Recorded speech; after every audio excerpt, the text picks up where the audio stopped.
Sa number 2,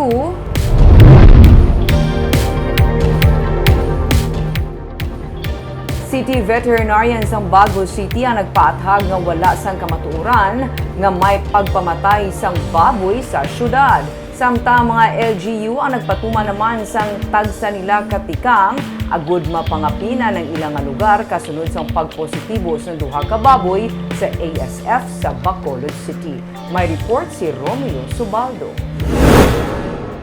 Sa tanan nga entry points ng Talisay City, may mga checkpoints para sa kasapatan. Ginaisa-isa pa pondo ang mga panel van nga nagasulod sa syudad kag gina-inspeksyon ang unod. Ang mga may karga nga kasapatan, ginalantaw kung may nagakaigo nga mga dokumento. Isa lamang ini sa mga tikang nga ginahimo sa syudad bilang pagpangapin kontra African Swine Fever.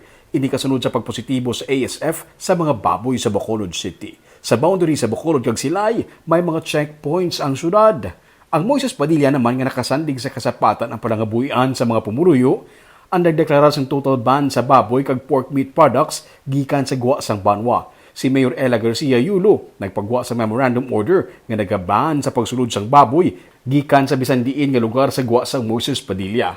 Samtang, ginklaro naman sa City Veterinarian sang Bago City nga si Dr. Martin Samuel Manuel Torres nga wala sang kamatuoran ang nagagwa nga sugilanon nga may kaling sang baboy o kung pagpamatay sang baboy nga paghimuon sa Bago City. Sunod sa City Vet, posible ang ini nga sugilanon naghalin lang sa mga nagapamentaha sa mga manugbaboy para mabakal sa mas barato nga presyo ang ilang nga mga baboy. Wala ginay, that is false news kay sa ako lang yung theory, it is made by the traders to nga ipanik nila ang mga hog raisers, ng mga backyard hog raisers to lower their price. Di kaluluoy sa mga hog raisers.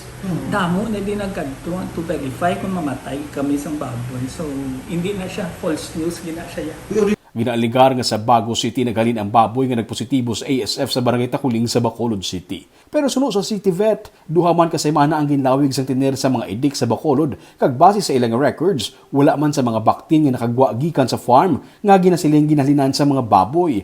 May certification ng mga farm nga ASF free sila. Pero sunod sa kay punong Barangay Lady Glass Palin sang Takuling, may 3 na sila katuig nga nagabakal sang baboy sa mga farm bilang programa sang barangay para sa pag-eskwela sang mga kabataan.